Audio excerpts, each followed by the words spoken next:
सभी प्यारे दोस्तों का स्वागत है सार्थक कोचिंग क्लासेस में। जैसा कि आप सभी प्यारे साथियों को पता है, हमने उत्तर प्रदेश पुलिस कांस्टेबल 2024 की भर्तियों के लिए एकलव्य सीरीज स्टार्ट की थी, जिसकी क्लासेस काफी समय पहले स्टार्ट हो चुकी हैं। यदि आपने इससे पहले की क्लासेस नहीं देखी तो आप उनको अवश्य देख लें। उसकी लिंक मैंने आपको नीचे डिस्क्रिप्शन में दे दी है। प्ले लिस्ट बनी हुई है, आप क्रम वाइज तरीके से सारी क्लासेसों को ले सकते हैं और अपने नोट्स बना सकते हैं। नोट्स बनाने के लिए दोस्तों आप हमारे टेलीग्राम ग्रुप को ज्वाइन कर लेना, जिसकी लिंक मैंने आपको नीचे डिस्क्रिप्शन में दे दी है। टेलीग्राम ग्रुप को ज्वाइन करने के बाद आप उससे पीडीएफ डाउनलोड करना और अपने नोट्स बना लेना और उनसे रिवीजन अवश्य करना। ठीक है दोस्तों, तो आज का जो हमारा हिंदी का नया चैप्टर है वो है पर्यायवाची। क्या पढ़ेंगे दोस्तों आज हम पढ़ेंगे पर्यायवाची के बारे में। ठीक है दोस्तों, तो चलिए बिना देर के हुए हमारी आज की हिंदी की क्लास स्टार्ट करते हैं। लेकिन उससे पहले जो प्यारे दोस्त नए हैं वो चैनल को सब्सक्राइब कर लेंगे, वीडियो को लाइक कर देंगे, दोस्तों में शेयर कर देंगे। ठीक है दोस्तों, चलिए अपनी क्लास स्टार्ट करते हैं।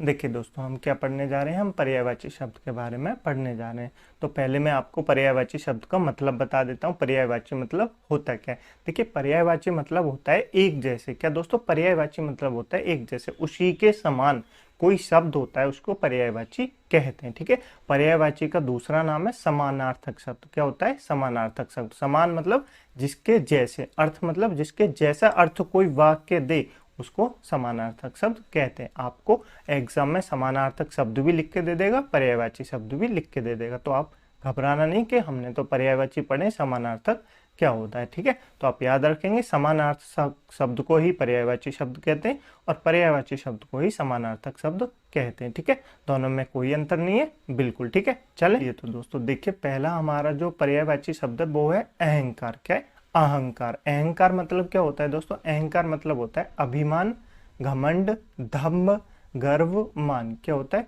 अभिमान, घमंड, दर्भ, गर्व, मान।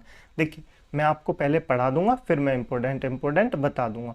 और मैं आपसे चाहता हूं कि आप अपने हाथों से नोट्स अवश्य बनाएं। मैं पीडीएफ तो प्रोवाइड कर रहा हूं, आप हमारे टेलीग्राम ग्रुप पे जाइए, वहां से जाके पीडीएफ डाउनलोड कर लेना। ठीक है, फिर आप नोट्स बनाना। पहले पढ़ लीजिए फिर नोट्स बनाइए। देखिए, जो शब्द आपको लगता है कि मुझे ये याद है, आप उनको अपनी नोटबुक में मत लिखिए। जो लगता है कि आपको ये मेरे लिए नए है, ये मुझे याद नहीं है, तो आप उनको अपनी नोटबुक में अवश्य लिखिए। ठीक है, तो मैं आपको इंपोर्टेंट बताता रहूंगा, उनको आप लिखते रहेंगे। ठीक है, तो पहला हमारा अहंकार। अहंकार माने क्या होता है? अभिमान होता है। क्या होता है? अभिमान होता है, घमंड होता है, गर्व होता है, मान होता है। तो आप ये याद रखेंगे, अभिमान, घमंड, गर्व, मान। ठीक है, ये चार शब्द है अहंकार के, ये याद रखेंगे। ठीक है, नेक्स्ट है अहंकारी। अहंकारी के पर्यायवाची शब्द होते हैं अकड़ू, मगरू, घमंडी, गर्वित। ये आपको याद नहीं रखना। ठीक है, अहंकार बिल्कुल याद रखना है। नेक्स्ट है अलंकार। अलंकार अभी हम क्लास पढ़ के आए हैं, अलंकार का पूरा चैप्टर है, मैंने आपको पढ़ाया था डिटेल में। तो अलंकार का मतलब क्या होता है? अलंकार मतलब होता है भूषण, विभूषण, आभूषण, जेवर, गहना, इनको अलंकार कहते हैं। ठीक है, तो अलंकार के पर्यायवाची तो आपको याद ही रखने हैं। ठीक है, नेक्स्ट है अतिथि। अतिथि के पर्यायवाची क्या होते हैं? पहना, मेहमान, आगुंतक। क्या होते हैं? पहना, मेहमान, आगुंतक, ये अतिथि के पर्यायवाची होते हैं, तो आपको ये याद रखने हैं। ठीक है, नेक्स्ट है अमृत। वेरी इंपॉर्टेंट है, जो एग्जाम में पूछा जाता है। अमृत मतलब क्या होता है? अमृत को पर्यायवाची शब्द होते हैं सोम, सुधा, अम्य, पीयूष। ये आपको याद रखने हैं, ये सूर भोग याद नहीं रखना। ठीक है, बाकी आपको याद रखने हैं, सोम, सुधा, अम्य, पीयूष अमृत के पर्यायवाची शब्द होते हैं। ठीक है, नेक्स्ट है अग्नि। अग्नि का पर्यायवाची शब्द दहन, आग, ज्वाला, अनल, पावक, धनंजय, कृषाणु, धूमकेतु। बिल्कुल पूछे जाते हैं अग्नि के, तो आप घोट के पी जाइए, काफी एग्जाम में पूछे जाते हैं। ठीक है, नेक्स्ट है असुर। असुर का पर्यायवाची क्या क्या होंगे? राक्षस, निशाचर, दैत्य, टंचार, ये याद नहीं रखना। दानव, रात्रिचर। रात्रिचर मतलब जो रात में चलते हैं उसको रात्रिचर कहते हैं। तो असुर क्या होते हैं? रात को जगते हैं ना, कहते हैं कि रात असुर को जगते हैं, रात में असुर जगते हैं, तो रात्रिचर भी असुर को कहते हैं। निशाचर भी कहते हैं, जैसे यहाँ लिख रहा है निश्चर, तो इसका अर्थ होता है निशाचर भी कहते हैं असुरों को। ठीक है, तो आप ये याद रखेंगे। नेक्स्ट है अंधकार। अंधकार का पर्यायवाची शब्द क्या होगा? तम। अंधकार मतलब क्या होता है? अंधेरा। क्या होता है? अंधेरा। तम माने क्या होता है? अंधेरा। ये आपको याद नहीं रखना, टिटमिर, अंधेरा, तमस, रात, ये अंधकार के पर्यायवाची शब्द होते हैं। ठीक है, अभी मैं इंपॉर्टेंट बता देता हूं, जब हम प्रैक्टिस करेंगे ना तो मैं आपको और बता दूंगा नए नए शब्द। ठीक है, तो ये याद रखेंगे। नेक्स्ट है अनादर। अनादर का मतलब क्या होता है? किसी का अपमान करना, तिरस्कार करना, किसी की अवज्ञा करना, किसी की अवहेलना करना, ये आपको याद नहीं रखना, अवमानना। ठीक है, तो ये याद रखने। अनादर मतलब अपमान करना, तिरस्कार करना, अवज्ञा करना, अवहेलना करना, ये इसके पर्यायवाची शब्द होते हैं। ठीक है, नेक्स्ट है अंग। अंग के पर्यायवाची शब्द क्या होते हैं? अंग मतलब क्या होता है? अंश। क्या होता है? अंश। आपके शरीर का अंश उसको अंग कहते हैं, हिस्सा उसको भी अंश कहते हैं, घातक, उपादान, खंड, भाग, टुकड़ा, शरीर, तन, तय, इन सबको अंग कहते हैं। ठीक है, तो आप ये याद रखें। नेक्स्ट है अभिमान। अभिमान का क्या पर्यायवाची शब्द होते हैं? अभिमान के होते हैं दर्प, दंभ, अहम भाव, मान, मद, ये सब क्या होते हैं? अभिमान के पर्यायवाची शब्द होते हैं। ठीक है, नेक्स्ट है अंत। अंत का पर्यायवाची शब्द क्या होता है? अंत मतलब क्या होता है दोस्तों? अंत मतलब होता है खत्म हो जाना। इतिश्री। इतिश्री मतलब क्या होता है? अंत। क्या होता है? अंत, समापन। इति का मतलब भी होता है अंत, समाप्ति इसका मतलब भी होता है अंत, ये भी आपको याद रखने हैं। ठीक है, नेक्स्ट है अंतर। अंतर का मतलब क्या होता है? असमानता। क्या होता है? असमानता। जब दो चीजों में अंतर होता है तो क्या बताते हैं? इन दोनों में असमानता है। क्या बताते हैं? असमानता है। ठीक है, भेद, फर्क, भिन्नता, ये सब क्या है? अंतर के पर्यायवाची शब्द हैं। ठीक है, नेक्स्ट है अंदर। अंदर का पर्यायवाची क्या है? बाह्य, अंदरूनी, आंतरिक, अभ्यंतर, ये आपको बिल्कुल याद नहीं रखना। ठीक है, नेक्स्ट है अंधा। अंधा के पर्यायवाची क्या है? नेत्रहीन, अंधा, दृष्टिहीन, यानी जो अंधा व्यक्ति होता है उसके पर्यायवाची है नेत्रहीन, अंधा, दृष्टिहीन, ये सब इसके पर्यायवाची हैं। ठीक है, नेक्स्ट है अंदाज। अंदाज के पर्यायवाची क्या क्या होंगे? अटकल, कयास, अनुमान, अंदाजा, ये सब अंदाज के पर्यायवाची होंगे। ठीक है, अब मैं आपको इंपोर्टेंट बता देता हूँ। देखिए दोस्तों, सबसे पहले आपको अहंकार बिल्कुल याद रखना है। अहंकार बिल्कुल याद रखना है। अहंकार के सारे पर्यायवाची जो मैंने आपको बताए बिल्कुल याद रखना है। ठीक है, उसके बाद आपको अलंकार भी याद रखना है, बिल्कुल याद रखना है। इंपोर्टेंट लगा लेंगे, ट्रिपल स्टार बना लेंगे। जो मैं आपको बता रहा हूँ उन सब पे आप ट्रिपल स्टार बना लेंगे, एग्जाम में काफी पूछे जाते हैं। अतिथि काफी पूछा जाता है। अमृत, इसको तो आप 5 स्टार बना लीजिए। हर एग्जाम में, लगभग हर एग्जाम में एक ना एक क्वेश्चन आपको अमृत के पर्यायवाची से जरूर मिलता है। ठीक है, उसके बाद अग्नि बिल्कुल इंपॉर्टेंट है, कई बार पूछा जाता है। जैसे अमृत पूछा जाता है, अग्नि भी पूछा जाता है। सबसे ज्यादा अग्नि में अनल पूछा जाता है, पावक पूछा जाता है, कृषाणु ये आजकल बहुत पूछा जाता है, धूमकेतु ये भी काफी पूछा जाता है। ठीक है, असुर का याद रखेंगे, बिल्कुल याद रखेंगे, काफी एग्जाम में पूछा जाता है। ठीक है, अंधकार का याद रखेंगे, काफी एग्जाम में पूछा जाता है। उसके बाद अंग का याद रखेंगे, बिल्कुल एग्जाम में पूछा जाता है। ठीक है, अभिमान याद नहीं रखना। अंत का याद रखेंगे, काफी एग्जाम में पूछे जाते हैं। अंत का पर्यायवाची क्या होगा? विलोम शब्द भी दे देते हैं, अंत, इति, ये सब दे देते हैं, इतिश्री। ठीक है, तो आप ये याद रखेंगे। इसके बाद आपको इसमें से सिर्फ एक अंधा का याद रखना है। किसका याद रखना है? अंधा का याद रखना है। तो इतने पर्यायवाची शब्द आपको इस स्लाइड से याद रखने हैं। बिल्कुल याद रखेंगे, बिल्कुल याद रखेंगे। अपनी नोटबुक में नोट अवश्य करेंगे। ठीक है, मैं आपसे नोटबुक के में नोट इसलिए करने के लिए कहता हूँ क्योंकि दोस्तों आप जब नोट करेंगे ना तो आज ही चीज़ें आपको वैसे ही याद हो जाएंगी। तो इसलिए आप अपनी नोटबुक अवश्य बनाइए और उसमें इंपॉर्टेंट सब याद रखिए। जैसे कि आपको अहंकार का अभिमान तो याद होगा, बिल्कुल होगा, तो आप अभिमान को छोड़ दीजिए। घमंड भी याद होगा, बिल्कुल छोड़ दीजिए। गर्व नहीं याद, गर्व लिख लीजिए। मान नहीं याद, मान लिख लीजिए, 2 लिख लीजिए। बाकी तो आपको याद है कि आप देख के लिख देंगे। ठीक है, तो चलें आगे। चलिए अब आगे चलते हैं। नेक्स्ट है दोस्तों अंतरिक्ष। अंतरिक्ष का पर्यायवाची क्या होता है? खगोल, आकाशमंडल, गगनमंडल, नभमंडल, ये सब अंतरिक्ष के पर्यायवाची होते हैं। ठीक है, नेक्स्ट है अंशुमन। अंशुमन मतलब क्या होता है? सूरज। क्या होता है? सूरज, रवि, दिनकर, दिवाकर, अहंकारी, सूर्य, ये सब सूरज के क्या होते हैं? पर्यायवाची होते हैं। ठीक है, अंशुमन, यहाँ पे मैं आपको अंशुमन की जगह सूर्य भी लिख के दे सकता हूँ, तो आप याद रखेंगे अंशुमन मतलब सूर्य होता है। क्या होता है? अंशुमन मतलब सूर्य होता है। नेक्स्ट है अंबर। अंबर मतलब क्या होता है? आकाश, आसमान, फलक, नभ, गगन, मतलब क्या होता है? आकाश को अंबर कहते हैं। अब अम्बुद किसको कहते हैं? तो अम्बुद कहते हैं बादल को। अंबर किसको कहते हैं? आकाश को। अम्बुद किसको कहते हैं? बादल को। तो आप ये याद रखेंगे। अम्बुद मेघ, घनाश्याम, घटा, प्रमोद, तो आप ये याद रखेंगे। ठीक है, देखिए सबसे पहले मैं आपको ए वाले पर्यायवाची शब्द बता देता हूँ इंपॉर्टेंट, फिर ए से बड़ा है, फिर छोटा है, फिर ई, ऐसे करके मैं आपको पढ़ा रहा हूँ, तो आपको कोई दिक्कत नहीं होगी अपनी नोटबुक में नोट करने की। ठीक है, कि ए का पहले आ गया, ई का बाद में आ गया, तो ऐसे कोई नहीं है, मैं आपको नंबर वाइज पढ़ा रहा हूँ। ठीक है, चलिए नेक्स्ट है अंशु। अंशु का मतलब क्या होता है? अंशु मतलब होता है रश्मि। क्या होता है? रश्मि। किरण क्या होता है? मयूख। मरीचि क्या होता है? किरण, म्यूख, मरीचि। अंशु का मतलब होता है। ठीक है, अक्कड़बाज। अक्कड़बाज आपको बिल्कुल याद नहीं रखना, पढ़ना भी नहीं है।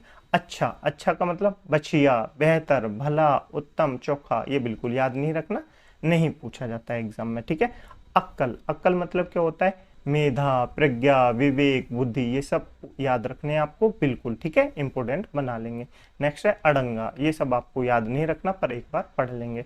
बाधा, रुकावट, विघ्न, व्यवधान, ये सब क्या होते हैं? जैसे कहते हैं ना, किसी चीज में बाधा डालना तो अड़ंगा डालना। ठीक है, किसी चीज को रुकावट पैदा करना। नेक्स्ट है अतीत। अतीत मतलब भूतकाल, भूत, गत। अतीत मतलब होता है दोस्तों जो आपका बीता हुआ कल जो होता है, उसको भूतकाल कहते हैं, इंग्लिश में पास्ट कहते हैं ना, उसी को अतीत कहते हैं। जैसे नेक्स्ट है अजनबी। अजनबी का मतलब क्या होता है? अपरिचित। क्या होता है? अपरिचित, अनजान, नाविक, ये आपको याद नहीं रखना, ये नहीं पूछा जाता। ठीक है, नेक्स्ट है अटल। अटल का मतलब क्या होता है? अविचल, अडिग, स्थिर, अचल, ये सब अटल के पर्यायवाची शब्द हैं। ठीक है, नेक्स्ट है अधीन। अधीन के पर्यायवाची क्या होगा? परतंत्र, परवास्य, आश्रित। मतलब अधीन मतलब क्या होता है दोस्तों? मैंने आपको जब विलोम शब्द बताए थे तब भी मैंने आपको अधीन का मतलब बताया था। तो अधीन मतलब होता है किसी के नीचे रहना, मतलब किसी के नीचे काम करना, तो उसको अधीन कहते हैं। जैसे कोई नौकर है, किसके अधीन काम करता है? अपने मालिक के अधीन करता है, तो उसको अधीन कहते हैं। ठीक है, नेक्स्ट है अनाज। अनाज का विलोम शब्द अन्न, खाद्यान्न, गल्ला। ठीक है, नेक्स्ट है अदालत। अदालत के पर्यायवाची क्या होंगे? कचहरी, दंडालय, न्यायालय, ये आपको याद नहीं रखने, नहीं पूछे जाते। नेक्स्ट है अनाथ। अनाथ का क्या होता है? लावारिस, तिम, बेसहारा, अनाश्रित। ठीक है, तो आप ये याद रखेंगे। नेक्स्ट है अनमोल। अनमोल के पर्यायवाची शब्द क्या होते हैं? बहुमूल्य, बेशकीमती, अमूल्य। ठीक है, अब आपको याद क्या क्या रखना है? तो आपको सबसे पहले जो याद रखना है वो तो ट्रिपल स्टार बना लेंगे, अंशुमन याद रखना है। अंशुमन मतलब सूर्य के पर्यायवाची याद रखने, बिल्कुल याद रखने। ठीक है, चलिए नेक्स्ट अंबर के याद रखने, बिल्कुल। अम्बुद के याद रखने, बिल्कुल याद रखने, काफी एग्जाम में पूछे जाते हैं। जिस जिस पे मैंने टिक लगाया है उन उनको याद रखेंगे। यदि आपको याद है तो जो नहीं याद उनको अपनी नोटबुक में नोट करेंगे। ठीक है, उसके बाद आपको इसमें से क्या याद रखना है? उसके बाद आप में से इसको अतीत को याद रखना है। किसको? अतीत को याद रखना है। अजनबी को याद रखना है, और उसके बाद इसमें से अधीन को याद रखना है। उसके बाद अनाथ को तो बिल्कुल याद रखना है। ठीक है, अनाथ याद रख लेंगे। चलिए चलें आगे, चलिए आगे चलते हैं। मुझे उम्मीद है आपको क्लास अच्छी लग रही होगी। यदि आपको क्लास अच्छी लग रही है तो वीडियो को लाइक कर दें, दोस्तों में शेयर कर दें, चैनल को सब्सक्राइब जरूर कर लें। ठीक है, चलें आगे, चलिए आगे चलते हैं। नेक्स्ट है दोस्तों अनपढ़। अनपढ़ मतलब क्या होता है? जो पढ़ा लिखा नहीं होता, अपढ़, अशिक्षित, निरक्षर, ये अनपढ़ के पर्यायवाची हैं। ठीक है, नेक्स्ट है अनुभवी। अनुभवी मतलब क्या होता है? जिसपे के पास क्या होता है? जिसके पास तजुर्बा होता है। जैसे कहते हैं ना, आप कहीं जॉब लेने जाओ तो क्या कहते हैं? अनुभव मांगते हैं। क्या मांगते हैं? अनुभव मांगते हैं कि आपके पास कितना तजुर्बा है इस कार्य को करने का, मांगते हैं ना आजकल अनुभव, बिल्कुल। तो तजुर्बा, जानकार, अनुभव प्राप्त। ठीक है, तो ये इसके पर्यायवाची होंगे। नेक्स्ट है अनुमति। अनुमति के पर्यायवाची सहमति, इजाजत, स्वीकृति, अनुमोदन, ये सब अनुमति के पर्यायवाची हैं। ठीक है, नेक्स्ट है अनुरोध। अनुरोध के पर्यायवाची क्या होंगे? विनती, विनय, आग्रह, प्रार्थना। अनुरोध मतलब किसी से आप प्रार्थना करते हैं, किसी से आप विनती करते हैं कि भाई मेरा ये काम कर दे, कहते हैं ना, तो उसको अनुरोध कहते हैं। नेक्स्ट है अमीर। अमीर का पर्यायवाची धनी, मालदार, धनवान, धन दौलत, ये आपको याद नहीं रखना बिल्कुल भी। ठीक है, नेक्स्ट है अर्चना। अर्चना का पर्यायवाची क्या होता है? आराधना। अर्चना मतलब होता है किसी की पूजा करना। क्या होता है? पूजा करना, उसको अर्चना कहते हैं। अर्चना, आराधना, पूजनीय, पूजा, अर्चन, ये सब क्या होते हैं? अर्चना के पर्यायवाची हैं। ठीक है, नेक्स्ट है अंगज। अंगज का पर्यायवाची क्या होगा? तो आप बताएंगे बेटा, लड़का, सुत, शुवान, आत्मजात, तनुज, तनय, नंदन, लाल, पुत्र। बेटा के तो जितने पर्यायवाची आपसे हो सके उतने याद रख लीजिए। ठीक है, मैं आपको बताऊंगा भी बाद में। देखिए, एक कुछ शब्द ऐसे होते हैं जिनके अंत में आ लगाने के बाद उसको स्त्रीलिंग बनाया जा सकता है। जैसे मैं आपसे पूछूं अनुज, क्या पूछूं? मैं आपको बताऊं अनुज। अगर मैं इसके पीछे अनुजा लगा दूं, क्या लगा दूं, अनुजा लगा दूं, तो ये लड़की हो जाएगी। मैं पूछूं तनय, तनय मतलब क्या होता है, पुत्र होता है। अब मैं आपको बता दूं तनिया, क्या बता दूं, तनिया। तो तनिया माने पुत्री होती है, क्या होती है, पुत्री होती है। तो आप ये याद रखेंगे। मैं बताऊं तनुज, तनुज माने क्या होता है, पुत्र होता है। मैं आपको बता दूं तनुजा, क्या बता दूं, तनुजा। तो ये क्या हो जाएगा, पुत्री हो जाएगी। तो आप कुछ शब्द ऐसे होते हैं, जैसे मैं आपको एक और बताऊं, सूत, सूत माने क्या होता है, पुत्र होता है। अब मैं आपको बता दूं सुता, क्या बता दूं, सुता। तो सुता माने होती है पुत्री, ठीक है। तो आप ये याद रखेंगे। चले आगे, चलिए नेक्स्ट है असत्य। असत्य मतलब झूठा, मिथ्य, असत्य, जाली, बनावटी, सब इसके पर्यायवाची शब्द है। नेक्स्ट है असभ्य। असभ्य क्या होता है दोस्तों, गवार, अशिष्ट, अभद्र, अकुलीन, ये सब इसके पर्यायवाची शब्द हैं, ठीक है। नेक्स्ट है अंक। अंक क्या होता है, संख्या, आंकड़ा, अवकर, चिन्ह, ये सब अंक के पर्यायवाची हैं, ठीक है। अभी हम जो पढ़ेंगे ना सब मूर्ति भिन्नार्थक शब्द, उनको भी मैं आपको अलग से पढ़ाऊंगा, ठीक है। नेक्स्ट है आगमन। आगमन का क्या होता है, कामिनी, वामा, सुंदरी, सुमुखी, ये सब आगमन के पर्यायवाची हैं, ठीक है। नेक्स्ट है आकाश। आकाश के पर्यायवाची क्या होते हैं, आसमान, गगन, नभ, वयम, फलक, रोष, ये सब आकाश के पर्यायवाची होते हैं, ठीक है। नेक्स्ट है आक्रोश। आक्रोश के पर्यायवाची खींच, रीस, कोप, क्रोध, ये सब आकाश के यानी आक्रोश। आक्रोश मतलब होता है क्रोध, क्या होता है, क्रोध, ये सब उसके पर्यायवाची है, ठीक है। नेक्स्ट है आग। आग के मैंने आपको बताई दी, ये दोबारा रिपीट हो गया तो आप इसको याद नहीं करेंगे। पावक, अनल, जनल, ये आप याद नहीं रखेंगे। इसमें से कोई आपको नया दिखे तो आप लिख लेंगे, ठीक है। नेक्स्ट है आचरण। आचरण का पर्यायवाची क्या होता है, चाल, चलन, बर्ताव, व्यवहार, चरित्र। जैसे कहते हैं ना किसी का आचरण खराब हो जाना, तो मतलब इसका चाल चलन खराब हो गया, आपने सुना होगा, बड़े बूढ़े बहुत कहते हैं। नेक्स्ट है एहसान। एहसान मतलब किसी के ऊपर उपकार करना, भलाई करना, आभार करना, कृतज्ञता करना, अनुग्रह करना। और कृतज्ञता दोस्तों, कृतज्ञता का विलोम शब्द क्या होगा, ये मैंने आपको बताया था ना, तो आप बताएंगे कमेंट बॉक्स में कृतज्ञता का विलोम शब्द क्या होगा, ये आपके लिए होमवर्क है, ठीक है। नेक्स्ट है आज्ञा। आज्ञा का विलोम शब्द क्या होगा, आदेश, फरमान, आदेश, ये सब इसके पर्यायवाची शब्द होंगे, ठीक है। तो अब इसको याद क्या क्या रखना है, सबसे पहले आपको अनपढ़ याद रखना है, अनपढ़ बिल्कुल याद रखना है, ठीक है। अनुमति याद रखना है, ठीक है। अनुरोध याद रखना है, ठीक है। अर्चना याद रखना है, काफी एग्जाम में पूछा जाता है। अंगज काफी याद रखना है, मतलब बेटे के जो पर्यायवाची हैं, ठीक है। उसके बाद इसको असभ्य याद रखना है, बिल्कुल याद रखना है। आपके बाद इसके बाद आपको आकाश के पर्यायवाची याद रखने हैं, ठीक है। आपके तो आपको याद ही है, आचरण के याद रखने, एहसान याद रखना है और आज्ञा याद रखना है, ठीक है। ये सारे आपको इस स्लाइड से पर्यायवाची शब्द याद रखने हैं, ठीक है। याद रखेंगे, बिल्कुल याद रखेंगे। चलें आगे, चलिए आगे चलते हैं। दोस्तों आपको क्लास समझ में आ रही है या नहीं आ रही, ये आप हमें कमेंट बॉक्स में ज़रूर बताना कि आपको क्लास समझ में आ रही है या नहीं आ रही है, आपको कैसी लग रही है। आप चाहते हैं कि हमें कोई बदलाव, तो हम उसको भी कर सकते हैं। अपने ओपिनियन कमेंट बॉक्स में अवश्य बताएं, ठीक है। चलिए नेक्स्ट है आंख। आंख का विलोम शब्द क्या होगा, नेत्र, नयन, लोचन, चक्षु, दृष्टि, अक्षि। आंख के तो ये सारे पर्यायवाची आपको याद रखने, काफी एग्जाम में पूछे जाते हैं, ठीक है। नेक्स्ट है आश्रम। आश्रम का पर्यायवाची क्या होता है, कुटिया, बिहार, मठ। मठ जैसे तो देखे ना आपने, बौद्ध मठ जो होते हैं उसको आश्रम कहते हैं। संघ, अखाड़ा, ये सब आश्रम के पर्यायवाची हैं।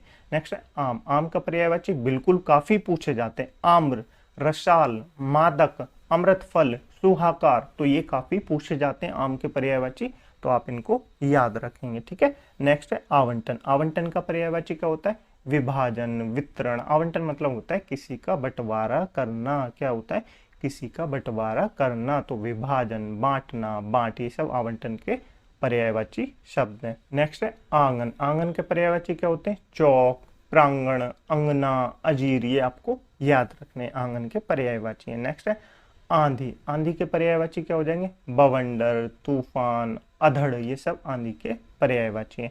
नेक्स्ट है आईना। आईना के पर्यायवाची दर्पण, ऐनक, शीशा। ये तो आपको काफी याद होगा कि आईना मतलब शीशा होता है, दर्पण होता है, तो ये तो आपको याद होंगे, ये आपको लिखने की जरूरत नहीं है, ठीक है। नेक्स्ट है आरंभ। आरंभ का पर्यायवाची क्या होंगे, श्री गणेश करना, शुभारंभ करना, प्रारंभ करना, शुरुआत करना, उदय करना, उत्पत्ति करना, जन्म, ये सब आरंभ के पर्यायवाची हैं।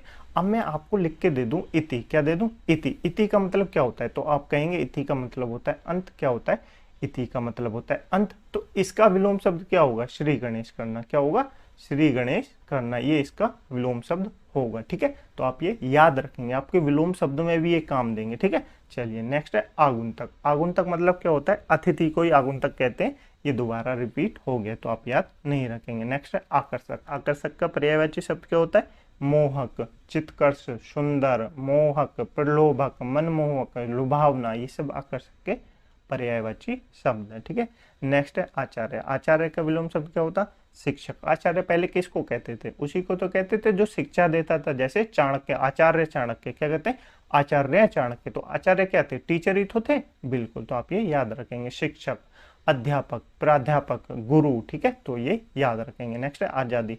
आजादी का विलोम शब्द क्या होगा, स्वाधीनता, स्वतंत्रता, गुरु। और अधीन मतलब किसी के अधीन रहना। ठीक है, चलिए नेक्स्ट है आजीविका। आजीविका मतलब क्या होता है, व्यवसाय, रोजी रोटी, वृत्ति। जैसे कहते हैं ना, आपकी आजीविका का साधन क्या है, मतलब आप कमाते कैसे हैं, आप आजीविका मतलब जीवन कैसे व्यतीत करते हैं, तो उसको आजीविका कहते हैं। ठीक है, नेक्स्ट है आकलन। आकलन का पर्यायवाची क्या होगा, आंगन, मूल्य, निरूपण, आंक, कूत, तखिमाना, ये सब इसके पर्यायवाची शब्द होते हैं। ठीक है, नेक्स्ट है आकस्मिक। आकस्मिक का पर्यायवाची क्या होंगे, आपात, अकारण, क्षणिक, अप्रत्याशित, अचानक। तो ये सब इसके पर्यायवाची शब्द है। नेक्स्ट है आत्मा। आत्मा के पर्यायवाची जीवात्मा, रूह, जीव, अंतरात्मा। तो ये सब इसके पर्यायवाची है। नेक्स्ट है आदत। आदत के पर्यायवाची प्रकृति, प्रवृत्ति, रूह। ये सब इसके पर्यायवाची हैं। देखिए दोस्तों, मैं आपको ट्रिक भी बता सकता हूँ, लेकिन मैं चाहता हूँ आप इनको याद करें, क्योंकि मैं आपको 1 से 2 की ट्रिक बता सकता हूँ। अब मैं सबकी याद करूंगा तो मुझे लगता है कि आपको ट्रिक याद नहीं करनी चाहिए, आपको बेसिक से याद करनी चाहिए। अगर आपको कोई शब्द याद नहीं है तो उसको अपनी नोटबुक में जरूर लिखें कि मुझे ये याद करना है। यदि याद है तो उसको ना लिखें। ठीक है, चलिए अब मैं आपको इंपोर्टेंट बता देता हूँ। नेक्स्ट, पहला आपको आंख तो बिल्कुल याद रखना है, काफी एग्जाम में पूछा जाता है। आश्रम भी याद रखेंगे, काफी याद रखेंगे। आम बिल्कुल याद रखेंगे, काफी एग्जाम में पूछा जाता है। ये जो शुरू के 3 है, इन पे तो आप 3, 4, 5 जितने स्टार बनाने बना लीजिए, हर एग्जाम में, काफी एग्जाम में पूछे गए हैं। ठीक है, उसके बाद इसको आंगन याद रखना है, उसके बाद आईना याद नहीं रखना, आरंभ तो बिल्कुल याद रखना है, काफी पूछा जाता है। ठीक है, उसके बाद आकर्षक याद रखना है, काफी पूछा जाता है। ठीक है, आचार्य याद रखना है, पूछा जाता है। उसके बाद आपको इसमें से क्या याद रखना है, एक तो ये आकस्मिक याद रखना है, बस आपको इस स्लाइड से इतने याद रखने हैं। चलें आगे, चलिए आगे चलते हैं। नेक्स्ट दोस्तों आदमी। आदमी का पर्यायवाची क्या होता है, मानव, मनुष्य, मनुज, मानुष, इंसान। ये सब आदमी के पर्यायवाची। नेक्स्ट है आकृति। आकृति मतलब क्या होता है, किसी की बनावट, ढांचा, आकार, चेहरा, मोहरा, डील डोल। जैसे कहते हैं ना, आपके घर की आकृति कैसी है, तो वो क्या होती है, उसकी बनावटी तो पूछ रहे हैं, बिल्कुल। नेक्स्ट है आक्रमण। आक्रमण मतलब हमला, चढ़ाई, धावा, अभियान, प्रहार, वार, आघात। ये सब तो आपको पता होगा, नहीं पता तो आप इनको नोट करेंगे। नेक्स्ट है आबरू। आबरू का मतलब क्या होता है, सम्मान, प्रतिष्ठा, इज्जत है। जैसे कहते हैं ना, किसी की आबरू उतर जाना, मतलब किसी की इज्जत उतर जाना, तो वो कहते हैं आबरू। ठीक है, नेक्स्ट है आयु। आयु मतलब उम्र, व्यय, जीवन काल। तो आप ये याद रखेंगे, ये याद नहीं रखना बिल्कुल भी। नेक्स्ट है आवास। आवास का पर्यायवाची घर, निवास, स्थान, निकट, निवास। ये सब इसके पर्यायवाची है। नेक्स्ट है कमल। कमल का पर्यायवाची नलीन, अरविंद, उत्पल, उपभोग, वनज, कज। ये सब इसके पर्यायवाची हैं कमल के। ठीक है, नेक्स्ट है कपड़ा। कपड़ा के पर्यायवाची मयूख, वस्त्र, चीर, वसन, पट, अशु, कर, अंबर, परिधान। देखिए इसमें से आपको सबसे ज्यादा जो याद रखना है परिधान, काफी एग्जाम में पूछा जाता है। चीर, वस्त्र, ये तो बिल्कुल याद रखने हैं। नेक्स्ट है कुबेर। कुबेर का मतलब क्या होता है, कितरेश, यशराज, धनंद, धनापति, राजराज। मतलब इनको ये सब क्यों कहते हैं, क्योंकि कुबेर कौन थे, धन के जो वो होते हैं संरक्षक, उनको कुबेर कहते हैं। ठीक है, चलिए नेक्स्ट है किरण। किरण का पर्यायवाची क्या होंगे, गभिस्त, रशीम, अंशु, अर्ची, गो, कर, मयूख। ये तो दोबारा आ गया तो आप इसको याद नहीं रखेंगे। नेक्स्ट है कामदेव, बिल्कुल याद रखेंगे। मदन, मनोज, अनंग, मानसिज, काम, रीतिपति, पशुधनवा, मंधव। ये सब कामदेव के पर्यायवाची शब्द हैं। ठीक है, नेक्स्ट है कबूतर। कबूतर के पर्यायवाची कपोत, रक्तलोचन, पार्वत, कलरव, हारिल। ये सब कबूतर के पर्यायवाची शब्द हैं। नेक्स्ट है कंठ। कंठ का पर्यायवाची क्या होगा, ग्रीवा, गर्दन, गला, शिरोदर। ये सब कंठ के पर्यायवाची हैं। कंठ मतलब क्या होता है, जो आपके गले के नीचे होता है ना, जब वो थोड़ी सी हड्डी बाहर, उसको कंठ कहते हैं, तो आप ये याद रखेंगे। नेक्स्ट है किस्मत। किस्मत यानी होनी, विधि, नियति, भाग्य, तो आप ये याद रखेंगे। नेक्स्ट है कच्छ। कच्छ का विलोम पर्यायवाची शब्द के होते हैं बाल, केश, कुंतलन, चुकुर, अलक, रोम, सिरु, ये आपको बिल्कुल याद नहीं रखना।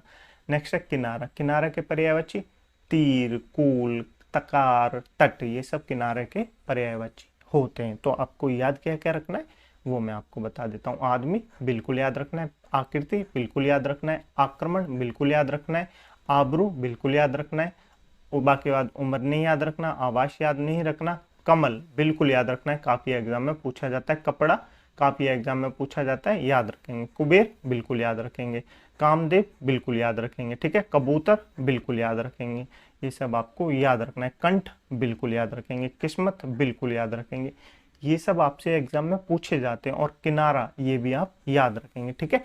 जो जो मैंने आपको इंपोर्टेंट शब्द बताए हैं वो तो आपको नोट करने ही है, बाकी आप देख लेंगे एक बार। ये नहीं पता कि एग्जामिनर क्या पूछ ले, लेकिन जो जो इम्पोर्टेंट है वो मैंने आपको बता दिए, तो आप उनको नोट अवश्य करेंगे, ठीक है। चलिए आज के लिए क्लास यहीं रखते हैं। मुझे उम्मीद है आपको क्लास अच्छी लगी होगी। यदि आपको क्लास अच्छी लगी है तो वीडियो को लाइक कर दें, दोस्तों में शेयर कर दें, चैनल को सब्सक्राइब जरूर कर लें। इस क्लास की पीडीएफ डाउनलोड करने के लिए आप हमारे टेलीग्राम ग्रुप को ज्वाइन कर सकते हैं, जिसकी लिंक मैंने आपको नीचे डिस्क्रिप्शन में दे दिया है। नहीं तो आप टेलीग्राम पे जाइए, वहाँ जाके आप सार्थक कोचिंग क्लासेस सर्च कीजिए, आपको हमारा टेलीग्राम ग्रुप मिल जाएगा, ठीक है। तो चलिए आगे क्लास में मिलते हैं, इसी चैप्टर को कंटिन्यू करेंगे। अपने ओपिनियन कमेंट बॉक्स में दोस्तों अवश्य बताएं कि आपको क्लास कैसी लगी, आपको समझ में आ रही है या नहीं आ रही। कमेंट बॉक्स में आंसर अवश्य बताएं जो मैंने आपसे पूछा था, ठीक है। चलिए मिलते हैं अगली क्लास में, इसी चैप्टर को कंटिन्यू करेंगे। तब तक के लिए अपना ध्यान रखिएगा और अपनी क्लासों के नोट्स अवश्य बनाते रहिए, अपनी पुरानी क्लासों को भी रिवीजन अवश्य करते रहिए, ठीक है। चलिए मिलते हैं अगली क्लास में, इसी चैप्टर को कंटिन्यू करेंगे। तब तक के लिए अपना ध्यान रखिएगा। जय हिंद, जय भारत।